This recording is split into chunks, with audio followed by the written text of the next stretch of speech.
It's a mean world out there. And it's a meaner age. Let's change the culture. Let's change the way we think about this world. And let's have a hell of a time doing it. Welcome to Mean Age Daydream, a home for comedy, a home for some politics, and a daydream of a world that doesn't suck. I'm Brian McWilliams. Welcome to this mad world.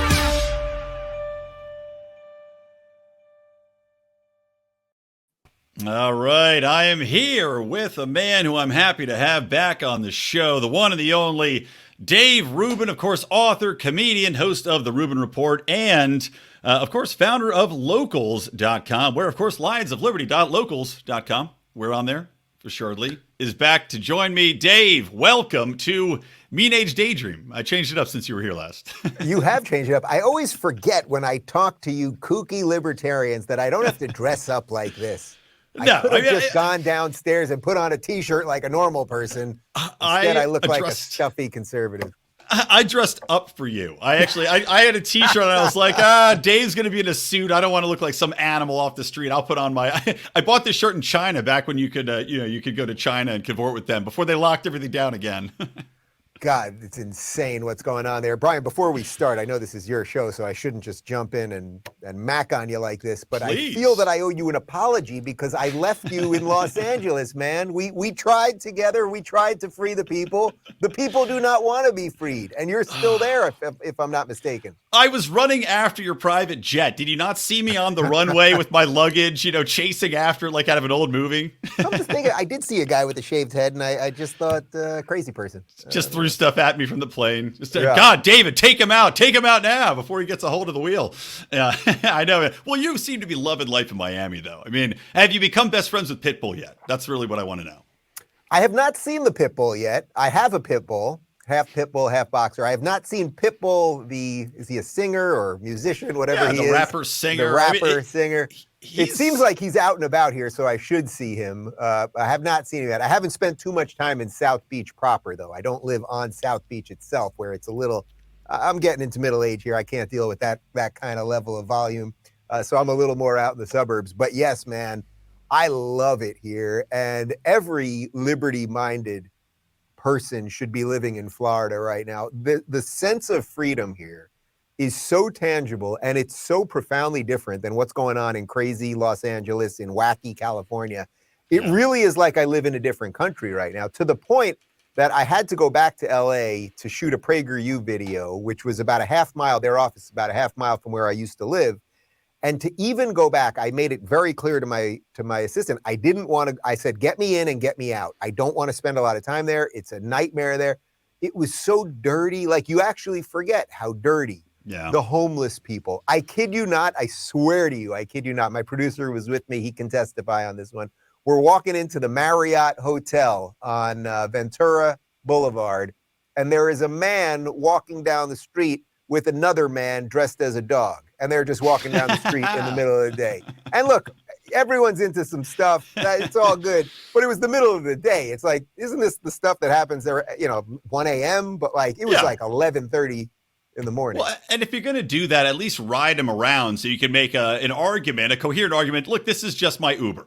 I called it. This is what showed up. And, what am I going to do? I got to get to work, But would you, that would be more if the person was dressed as a donkey or a horse. True. This was a straight up dog, and it would be inhumane, obviously, to be riding a dog. But yeah, he was dressed as a dog, and he probably identifies as a donkey, True, it could be a dog that identifies as a donkey. But really, man, I don't miss that place at all. I know you came to a bunch of the protests that I was at, trying to get people to, first for the recall and trying to get things to open up and everything else.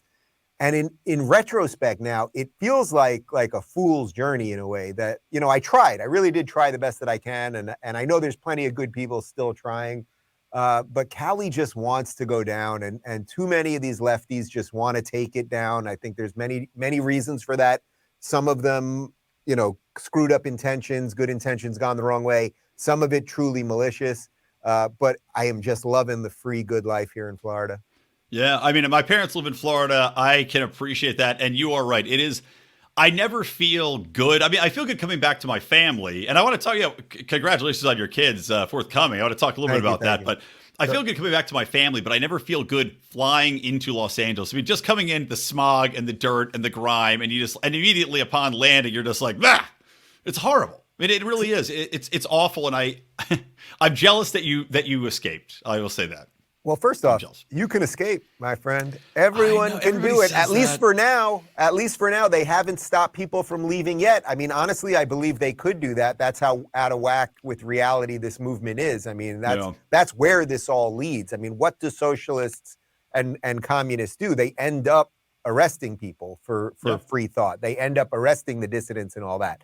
But I will tell you this. So I land in L.A. and I happened to be, this is a couple of weeks ago, I happened to be on a flight where, it's very 50-50 now with the masks. Some flight attendants are just although I just read in the last 10 minutes before we started this, that they've now extended the mask mandate on planes for 2 more weeks. Have we heard that before? It's such a crock of shit. But this particular flight attendant, because I find that it's very up to the flight attendant lately. Some of them don't care, some of them do. This flight attendant was really driving me crazy the whole time, and I was slowly sipping water. And she woke me up out of a nap because my mask was below my nose. I mean, really awful. Anyway, I've done this since the pandemic. I swear to you, no one will ever find a picture of me wearing a mask at an airport because I've always taken it off the entire time. The second I get off the plane, I take it off. I've never had a problem because we're all just policing each other. I mean, That's the twisted part of this. But anyway, I go down to the Coffee Bean and Tea Leaf over at LAX. I don't have my mask on. And I said to the girl, could I have a large iced coffee? And I didn't have my mask on. And she goes, sir, I can't serve you if you don't have your mask. And I kid you not, I did this. I'm not making this up. I said, ma'am, I don't know if you saw it the other day, but on Tuesday was the State of the Union address. And the elderly man pretending to be President Joe Biden was in there with a bunch of other geriatric people. And there were no windows and they were all hugging and kissing and sniffing hair and blah, blah, blah. And I am not kidding. She went like this. I actually broke short circuits were her eyes crossed as if I had said something so crazy and she hadn't heard truth in so long or I don't know what it was. And then I just said, and she said, are you going to put your mask on? I said, no. And I didn't get an iced coffee. So it set my trip up nicely, as you can see. Right. Yeah, exactly. Can't wait to get back to Florida. I mean, it is a shocking difference, but we have other things to talk about. As I said, I'm excited. I mean, you have 2 kids on the way. Did you find out the genders or are you guys waiting? We're going to let the kids decide. All right, that's a good idea. That's the new way. No, they are going to be boys. And I promise you, as adults, they will be boys too. I ain't bringing any of that shit in this house. No, good for you. Well, I have a girl coming in September, so I'll have 2 girls. Which, thank you. I was hoping for a boy, but I'm happy with the girls. I got a great girl already. So, any parenting advice, please ask me. I obviously am a luminary in the field. But, there was something I heard you talk about in a couple of their shows. I think you're on Malice's show, and I think on your own show, when the news came out that you were having these kids, it was interesting. You said a lot of these, you were getting some pushback from, mostly the left, casting aspersions on friends of yours on the right, basically attributing them for saying that it wasn't okay or they had issues, which didn't seem to be true. And then as a follow-up, I also want to ask you, because you mentioned, a few different times that, you have your mother there, you can have your sister there. Is it something that you feel that, do you feel the need to say, look, we're going to have some female presence in the kids' lives? Is that something that you feel pressured to do from outside, or just something you think, it's good to have that, to have both sides of the equation? No, I think it's good. So I'll do the second part first, and then we'll get to the controversy or whatever it is. Yeah. Of course, look, there are differences between men and women. I accept that. That is reality, obviously. All of us have moms, or most of us have moms, so to speak, right? Until the fake uteruses come out, yes. Yeah, they're on the way, by the way. Actually, sure. There was one chapter that we cut in my book that was all about future tech and artificial wombs. I mean, they are coming. They actually are coming. I mean, they're testing them out. They're testing them out now. I mean, we're just going to grow up in this pink slime of the Matrix. Remember, right now we're just in the pink slime of Ghostbusters 2 when we all hate each other. I love that's a great comparison, by the way. Thank you for dropping Ghostbusters 2. One of the few good sequels. People hate Ghostbusters 2, but I think there's an argument that it's better than the original. I really do. The idea that our own hatred is fueling this thing is such a great idea. Anyway, of course, a female role model and the female presence is important. Now, that isn't to say that there are men who are very nurturing, there are women who are not very nurturing, and there's all of the mixes of that. There are also heterosexual couples that are abusive to each other and there are kids that are born as crack babies There are people who are born rich and neglected. There is every version of everything you can think of is what we're all born into. And then you're here, and hopefully you're able to put together some of those screwy pieces and live a good life. So look, I don't have a lot of role models or a lot of models to look at of gay couples with kids. I have some friends. Ironically, my best friends, the couple that we're best friends with that have kids is Peter Thiel and his husband, Matt. I mean, that's a billionaire. Like, I can't really compare myself to him in terms of lifestyle. I really can't. I'm doing okay, but I can't live that lifestyle. But I mention that because I understand that this is a little bit weird for some people. I fully accept that. And by the way, I also accept religious liberty, which will get us a little bit to the second part, where libertarians, of course, are being totally supportive of me, and I'm getting some pushback from more traditional religious conservatives. But yes, our intention is that David's mom's going to live with us for a while. His sister, who's been a nanny for young babies before, is going to come down here. My sister is pregnant with her third, due the day before we're due with our first, and she lives in Miami. So we're going to have these role models. My mom also, my parents live part-time in Florida, so they'll be around here. They're going to help us with all of these things. I understand that it's not purely the traditional thing. But, you know, same-sex parents have been having kids for a long, long time, a lot longer than people have wanted to admit. And they've done plenty of studies, actually, that actually, in many ways, they succeed more. They get higher levels of education. I don't even care about all the technical parts of that. But what I know is that we are going to do the best we can to raise these kids in a safe and loving environment. It's a part of life that I think, in some ways, that I've been missing. I'm 45 years old, so I'm a little bit on the older side of usually when people become a father, but we're going to do the best we can. And that isn't to deny that the role of a mother is important or anything like that. But, you know, most of us, if we really thought about it, like, would we have wanted our parents to be a little bit different?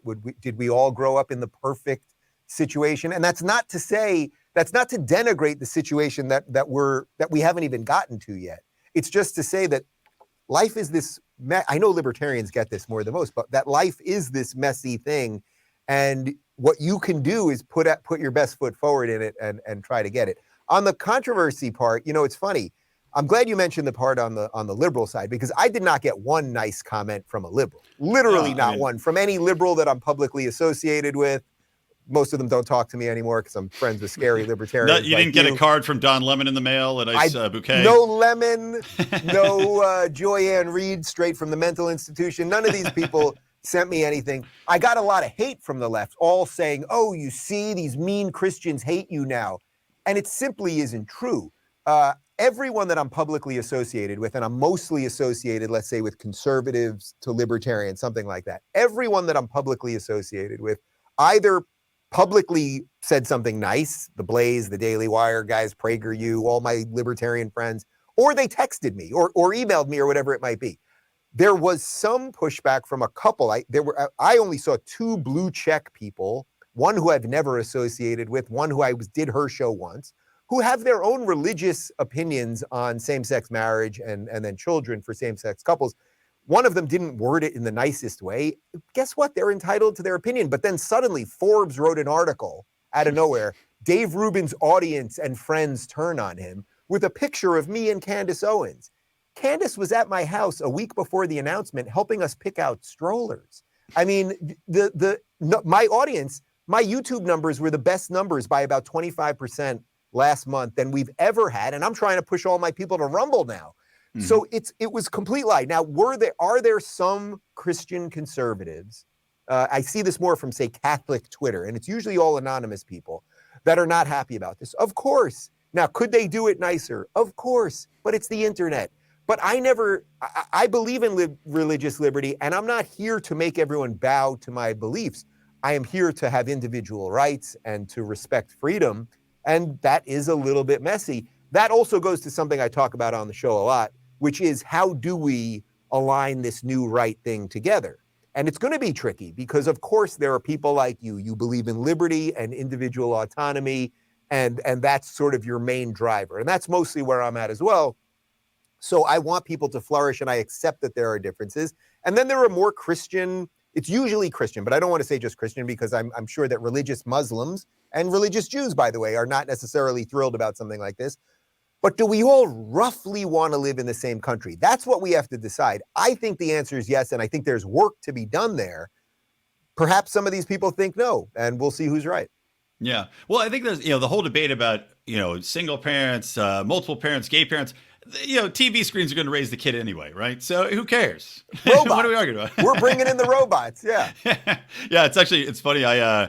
So my daughter, her godparents basically are my cousin and his husband. So that's where, God forbid anything happens to my family, that's who's going to be raising my daughter. So obviously I don't have any issue with it. But I was shocked 'cause I thought we were past this point to still hear about it. And like you said, for people that are very religious, I guess it's always going to be a thing. But I was just surprised to hear that you got a pushback in that way. Well, look, but this is also where the internet really dysregulates us because, we put that video up. I put the tweet up with the picture about it. And, if, let's say forget gay anything or kids or anything else, but let's say 1 million people watch this video right now, the video that we're doing right now of me and you. Now, the way the internet works, 990,000 people that watch that million video, they don't comment. They just watch it. They go, Brian's fun. I like him. Rubin's an idiot. And they just move on. Okay, fine. But then there's about, 10,000 people or 100,000 people, but it's a small percentage of people that are commenters. And then commenters tend to be more negative. Usually people comment on things that they don't like. Then the more negative you are, the better chance you're going to get upvoted and liked and whatever. And the more hysterical you are, then you're really going to get it. And then the average person then a week later comes to the video and they're like, boy, here's this video with 1 million views of Brian and Dave. And they click in the comments and they go, my God, these people really hate the two of them or they hate this guy or whatever. And then that's what their takeaway is. Even though 95% of the people probably watched it, they had their own personal thoughts and they moved on. So I'm really interested in this concept right now about how the internet is completely ruining conversation. Because if you think about it, Donald Trump, when he ran in 2016, not only was he on stage with a rainbow flag, and I've never even held a rainbow flag. First openly gay positive president, right? First president to say, I'm fine with gay people in every possible way, taking office. Because Obama, memorably, was not. No, and they will burn down Obama's library, as they should by their rules in 2040. The progressives of tomorrow will burn down his library. But Trump, not only that, but remember when they asked Trump, it was even before he was running for president, I think, they asked Trump because there was this big controversy about trans bathrooms in North Carolina. And they said to him, what do you think about trans bathrooms? And he goes, I'm a builder. I build hotels. If you tell me I can put one bathroom in for everybody, that's great. Trump did not care about any of this. He was actually really getting us Trump was really doing two interesting things. He was getting us post-racial and post all of the sexuality stuff. He did not care. He spoke at the State of the Union and talked about the lowest black unemployment of all time, and the Congressional Black Caucus sat there like this. I argued that the guy was actually defending conservatism and liberalism, and what you're going to get after him most likely will be much worse. I think there's a way around that probably through DeSantis, but I think that there's a lot of forces that could make this thing much worse on both sides, actually.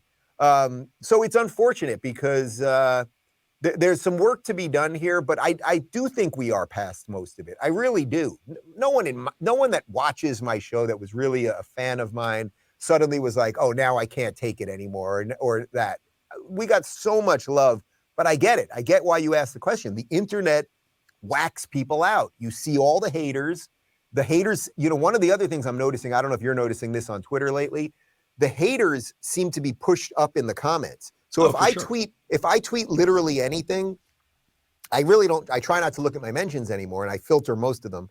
But if I do actually click in, I'll see 50 haters before I can get to the 200 good comments. And it's almost completely consistent like that. So they're doing things to us that we simply don't know what they're doing, and we don't know how it's affecting us. Well, that was something that came out, I think, in those Facebook documents that were shared in a court filing, where Facebook had basically acknowledged that, yes, they accelerate the content that they know is going to piss you off. And I'm sure Twitter's doing the same thing. Maybe Musk will be able to come in and open the books, and we'll actually see what's going on there, right? What do you think's going on there? What do you think's going on there with him?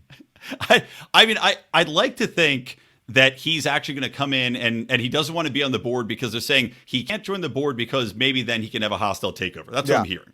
Yeah. But I also I'm just laughing my ass off at these, these snowflakes up in the San Francisco Bay Area working for Twitter. Do you see they had a day off, a day of rest, and now there's these articles about what will happen with Elon Musk and Twitter and how will they deal with it? The psychology or the psychic trauma these people are enduring because, God forbid, Elon Musk buys a port of the company. It's insane.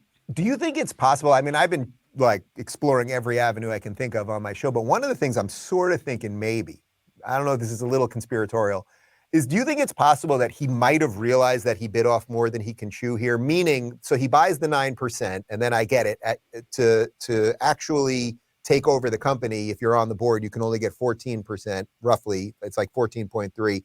But now that he's off the board, he could do the hostile takeover. But do you think it's possible that because he kept tweeting about what do you want from Twitter, and he kept getting all these responses, that he suddenly realized, and this is not a judgment call on him in any way, actually, that he suddenly realized, man, there are way more problems here than I thought. And this thing may be actually unsolvable because it's so freaking toxic. And then the other thing is that what this all boiled down to, if Musk was going to get involved, and I love the guy, and I think he's the Tony Stark of reality, and he's a true innovator and Renaissance man and all that stuff.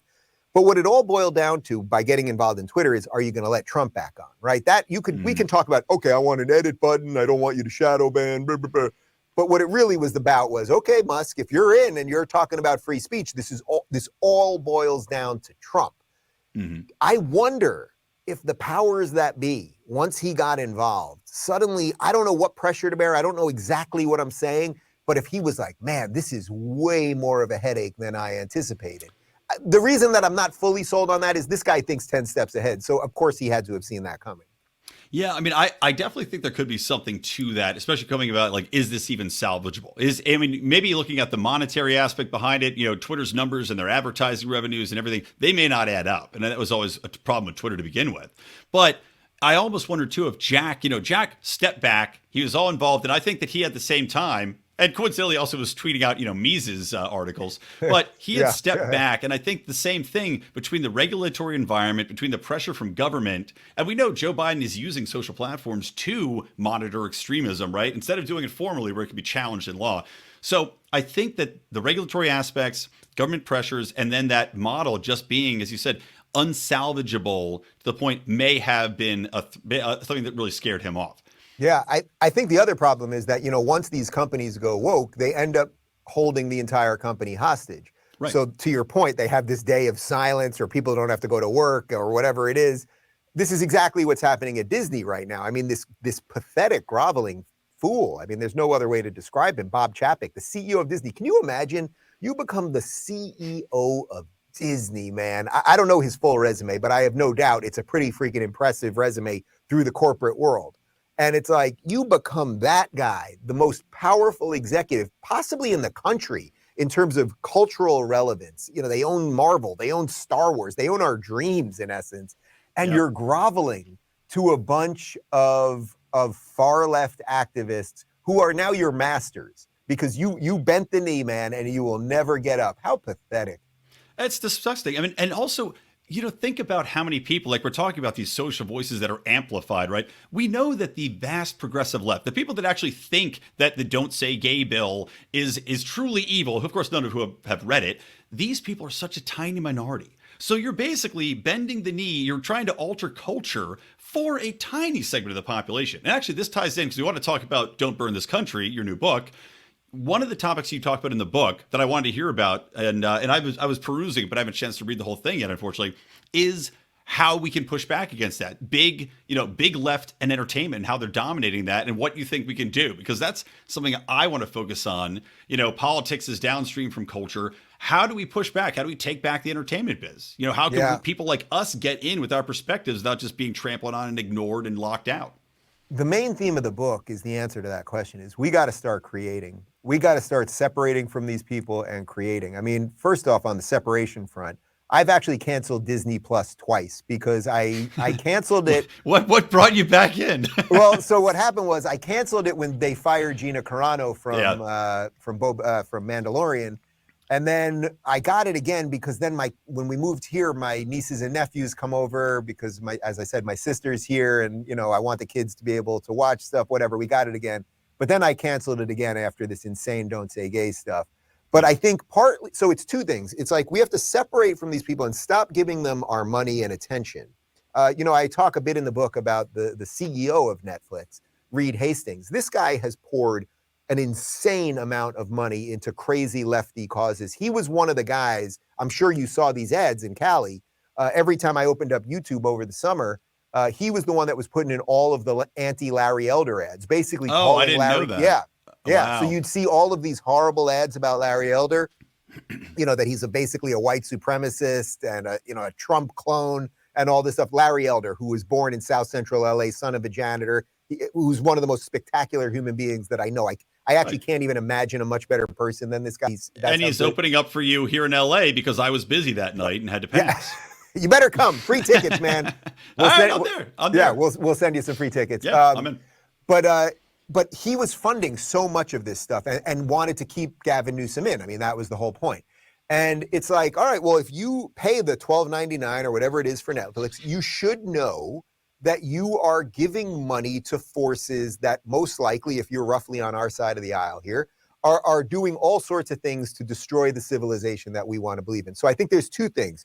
We have to stop funding and participating. I think another version of this is you got to stop going to four-year colleges. You got to stop going to a four-year school to study, lesbian dance theory, and then walk out of there $120,000 in debt and have no idea, no skills, no idea what you're going to do, and then be angry at the world, and justly, because the world sold you a bill of goods that was complete nonsense. So we have to disconnect from some of the old models, meaning the old entertainment models. We have to disconnect from the old educational models, the college models, things like that. But the real key, and this is where libertarians, man, we have such a freaking opportunity. Go build it yourself. Go build it yourself. I get that it's tough. And the forces against us are tough. And Google and these things are so ubiquitous and so powerful. They're unimaginably powerful. And the founders could have never imagined structures that were so much more powerful than the government. That being said, I believe that David can beat Goliath. I really do. I believe in the individual. I believe in human ingenuity. It's why I started Locals, and eventually we merged with Rumble, and we are now fighting YouTube. We're doing it. We're really doing it. And that's just one little example, but that really is the answer. Man, if you're a libertarian, if you listen to this podcast, if you like any of these libertarian ideas, if you're an ANCAP or you're a disaffected liberal, freaking do something right now. Don't think anyone's going to save you. Even the good politicians, even Ron DeSantis, who is the gold standard in this country for a politician, he can't solve all of this. The only people who can solve it is us. Yeah. Well, you talk about it in the book too, is community building, right? And I know you're talking about more on a local level, but it also extends into developing a network, right? Developing a network of people that are content creators, to your point about getting out there, making this content, writing scripts. I'm a screenwriter as well, trying to get stuff out there in the world. But what do you think is a way in which to really try to build community and to push back not only against leftist policies, but to build towards a better future? Well, look, it's happening right now. So if you're writing screenplays, honestly, Brian, and I'll be happy to make the connection myself. I don't know if you have any connections at the Daily Wire, but they're making original films right now. I know. I was going to ask you if you had any insight on that, because I know Ben Shapiro was going to look to work with Gina Carano. Yeah, I mean, I'll gladly send you the script if you're curious. Look, I'm not kidding. Send me the script. I'll forward it over to them. They are now pouring tons of money to build Hollywood-style movies without wokeism. They've released a couple movies already. They're going to do original series as well. They just announced they're putting $100 million into kids programming. PragerU, which obviously is a nonprofit, they now have a whole series of kids cartoons. Wow. The way you create community is, hey, you write a good script and then hopefully find the people that can fund it and the actors that want to act in it, but build parallel systems. What is the point of you trying to sell something that is honest and real and hopefully good and puts all of you into it, to sell it to a system that is completely counter to all of your ideas? Trust me, I still have a little bit of connection to the Hollywood thing because I still have agents and things like that. And I'll be totally honest with you, I'm hanging on by a thread with these people. It's not that they're all evil. They're not. And I know, and some of my guys are actual genuine fighters at these companies. But I just feel like it's just like being on the Titanic at the end, and everybody, some of the people jumped off and, got into the boats and they're somewhat safe. But at this point, if you're an outsider and you're trying to do something good in Hollywood, you're basically standing with the guys playing the violin at the end. Mm-hmm. And it did not end well for those fellas, by the way. No, it did not. So, by the way, I think, do you have another about 15 more minutes? I know you have a tight schedule. I do. Let's see here. I got 12 minutes. 12 minutes. All right. Well, let's hit on a couple of quick topics. So Okay. I want to get your silver lining. You know, I renamed my show Mean Age Daydream, right? Be more positive. As I said, a world that doesn't suck and trying to get there. But so I want to hear your silver linings. I know you have a positive vision for where we're going. So I want to finish the episode on that. But before we do, going contrary to that, I guess, we're talking about, you know, continuing to have these relationships with the left. And you're arguing in the book is say, you know what, the time for tolerance is over. And of course, as a libertarian and as a good, I could say classic liberal even, tolerance is like part of my core being. Yeah. So what do you mean by we can't tolerate and tolerance is no longer an option? Sure. So look, how did the woke get here? They used liberalism against itself. They used the idea that liberalism, which is so steeped in tolerance, that tolerance became its primary driver. And tolerance is not a primary driver. Tolerance is really good. It's really important, and it's a real virtue. But tolerance of intolerance actually just makes you weak and unable to defend yourself as a human being, as a community, as a country. The woke have done that. They're in the system already. They're in here. They're in the house, right? They're calling from upstairs. It's all here. Okay. So I'm not saying be intolerant, meaning put these people in gulags, arrest these people, kick them out of the country. That's maybe not just what for I'm a saying. weekend. Listen, I have my dreams and then the things that I can put in a book. But what I am saying is the time to tolerate it is over. That for the last 5 or 7 years, whatever it is, especially those of us that have been online that have seen this for a while. You know, it's always funny when I see these new people on television kind of getting it. Or Bill Maher kind of every other week, he like half gets it. And it's like, man, where have you been? We've been screaming about this stuff. But okay, the point is the time to tolerate it, meaning, oh, if we could just expose it, it would turn around. Or if we could just show how hypocritical it is, it would turn around. Or if we could just mock these people. No, it has marched and marched and marched. It has destroyed everything it has touched. It is a zombie apocalypse. And you've got a few random people, they're standing here going, no, if we could just talk to the zombies, and I'm sure if we could tell them that eating brains wasn't the best thing you could do, and next thing you know, and then they're zombies, and then it keeps going. So what you want to do is you want to separate from these people. You want to just, look, I give the devil his due. They've done something extraordinarily evil, but they did it.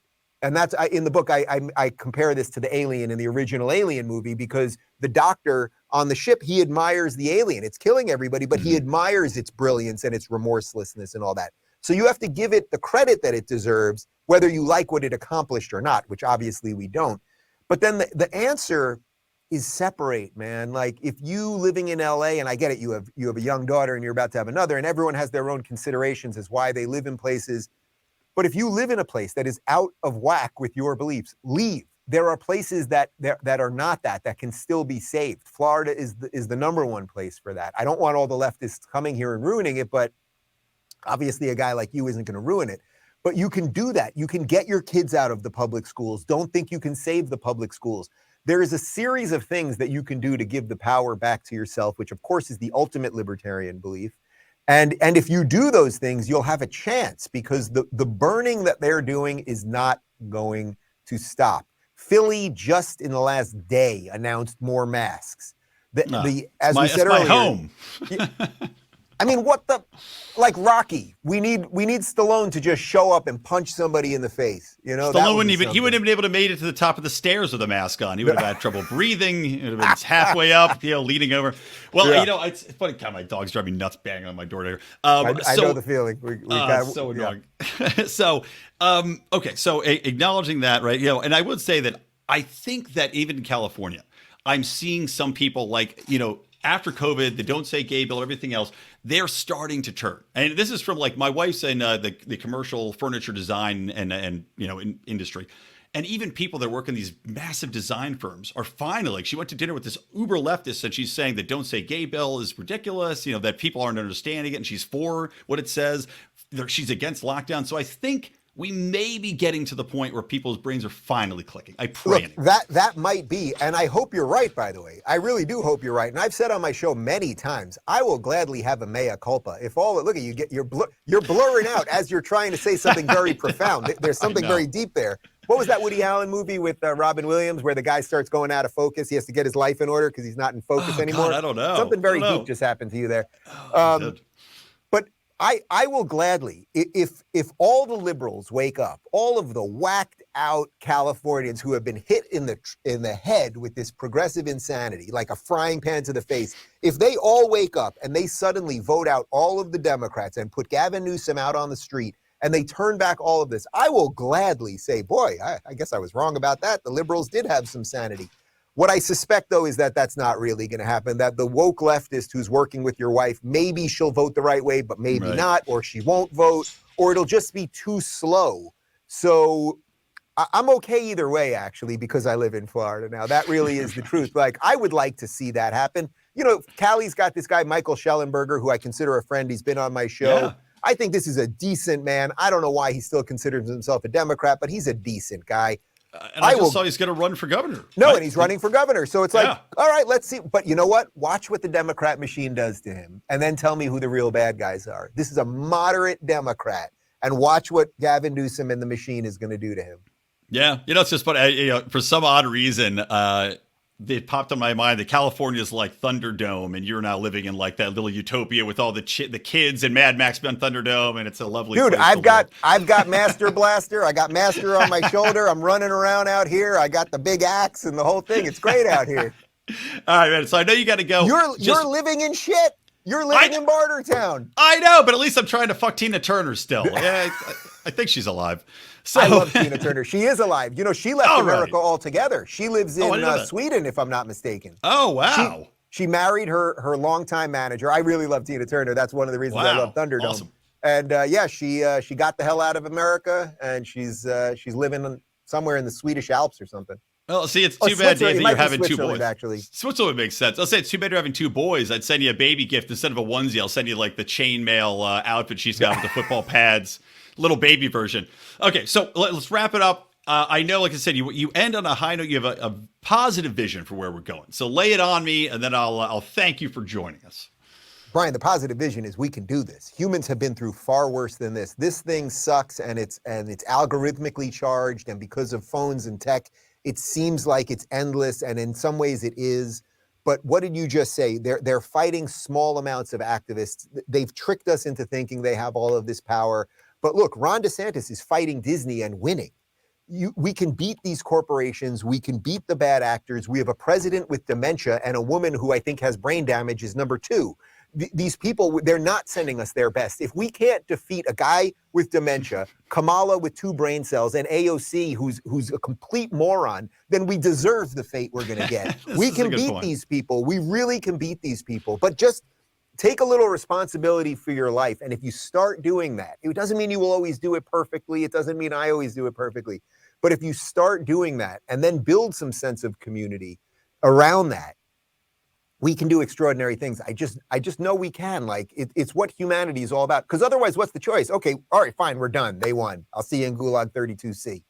Yeah, exactly. All right, well, Dave, thank you. I've loved speaking with you as always, man. Good to see your face. You're looking tan and glorious, obviously, from the Miami weather. Guys, don't burn this country. Surviving and thriving in our woke dystopia, coming out April 12th. And of course, you've got your tour. Do you want to tell us a little about the tour that you're doing? Yeah, so I got a couple. You're a Cali guy, so I'm going to send you 2 tickets. I'll text you after this to the Oxnard show. That's where Larry Elder is joining me. The night before, we're at the Brea Improv with Dennis Prager, but we're bouncing all over the place. I'll be in Denver with Brian Callen. I'm in New York with Megyn Kelly. I'm in West Palm. We kick off on Tuesday the 19th with Don Jr. We got a great guest list, and every show is going to be different. I'm going to mess around with the crowd, and I'll throw some stuff out there. We'll do a Q&A and some serious stuff, some fun stuff. DaveRubin.com/events. And Brian himself will be at the Oxnard show. Now I said it. Now you have to come. I have to go. Well, I'm pot committed. All right, man. Well, thank you again. And enjoy life. And I look forward to finishing up this book. It's awesome. Good seeing you, brother.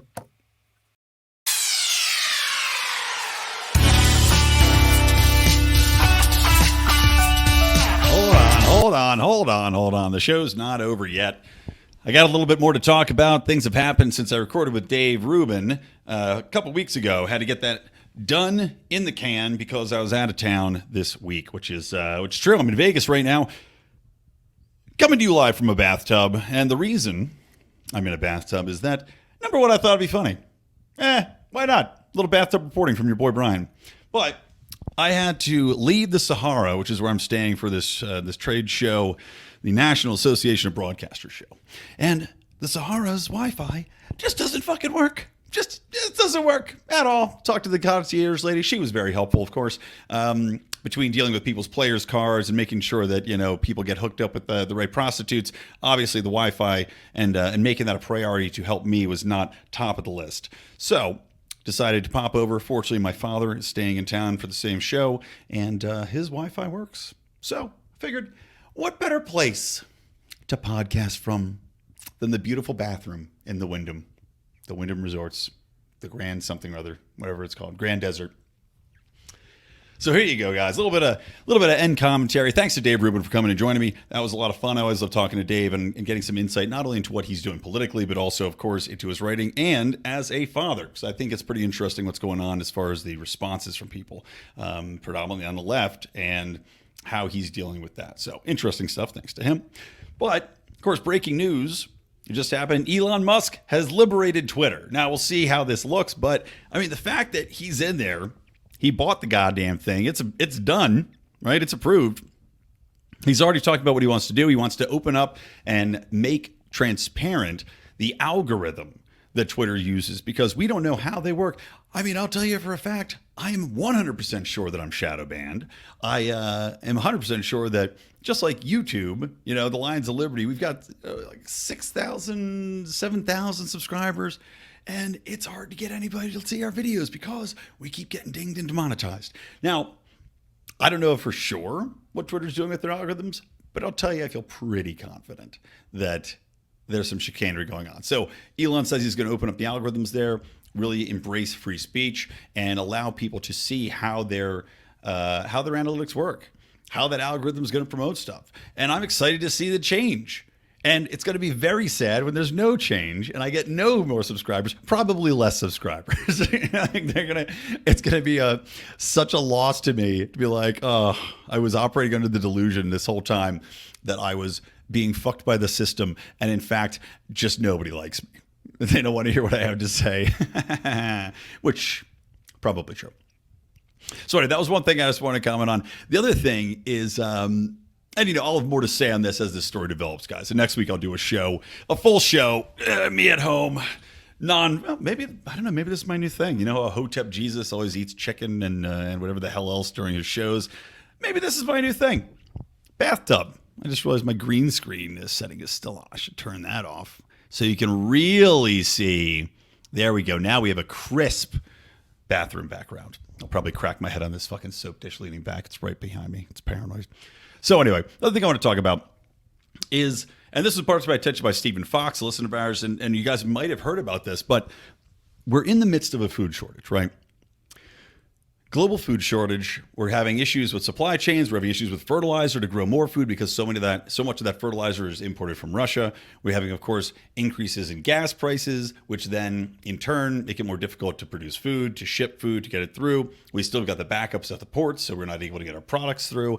And on top of all of this, you have repeated shortages throughout, I don't know, the cream cheese markets, the cheese markets, the meat markets, right? They've been telling us that every form of production stemming from lockdowns, stemming from COVID lockdowns and shutting down plants and shutting down processing facilities has put us in an area where we are legitimately in danger of having food shortages. Now, this is something that never happened, really. They talk about it here and there, but there was always so much food being able to be produced, especially with GMOs. Like them or hate them, they are effective at producing massive amount of product and feeding the peoples of the world. Now we find ourselves in a situation where even if they can grow the food, dubious because we're missing the fertilizers, we don't know if we can ship them in time. We don't know if the cost point is going to be too much for people. What's fascinating, though, is that over the past 2 weeks, right, and I looked at all the lists that was provided, over the past couple of weeks, there have been something like 13 to 15 fires at various food warehouses, right? Storehouses for mass amounts of food products. These are places that are specifically dedicated to warehousing food for storage. Not only that, but also the processing plants. So places that would have processed meat, processed pork, processed your chicken, processed your vegetables, whatever it might be, to ship them out to people. These have all been burning down. Now, you can say that that's just a real weird coincidence, and maybe it is, right?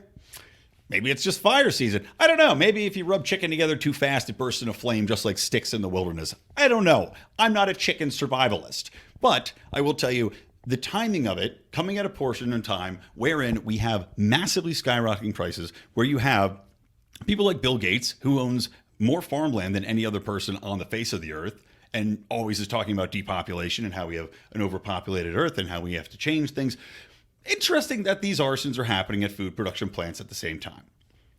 Is this something that we can get into with conspiracy talk, looking at how this will further increase the prices of food, further increase people's desperation to get some sort of relief from this? Now, my end game is always coming around to increasing dependence on the state. Right? This is why I have presumed and theorized that they're attacking the family unit. This is why they're attacking the monetary system. This is why they're attacking the jobs market. This is why all things lead to a dependence on the system. The more people you can get, especially during COVID, to leave their jobs, be dependent on the state handouts, the better for them.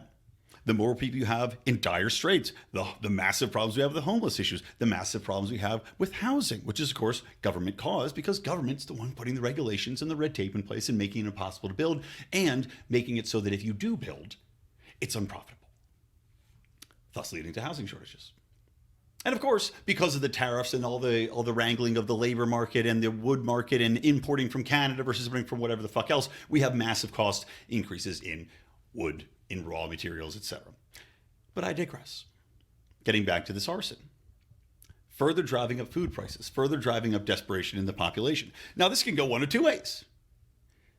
Either people are starting to legitimately starve and they can see that these levers of power are being manipulated against them, especially at a time when there is a form of panic that's setting in among the elites.